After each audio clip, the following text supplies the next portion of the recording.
All right, let's take a look at a slightly more complex example of theme item list that provides all of the different parameters. Go ahead and jump to your look and feel module folder. And in the steps directory, go ahead and open up the second one, theme item list advanced. Okay, go ahead and copy all of this code and paste it over the code in your lookandfeel.module file. The only difference with this file is that we've added a second example to the look and feel examples page function. We're starting by adding a heading to the output to delineate this example from the previous one. And then we have our items array, which is identical to the one we were working with previously.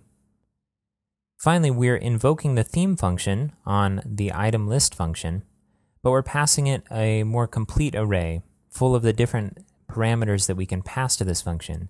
That includes the items array, but we can also set the type. So in this case, we're setting it to ordered list instead of its default unordered list. And we're also setting a title, which is how to clear the cache, which is what these are instructions for.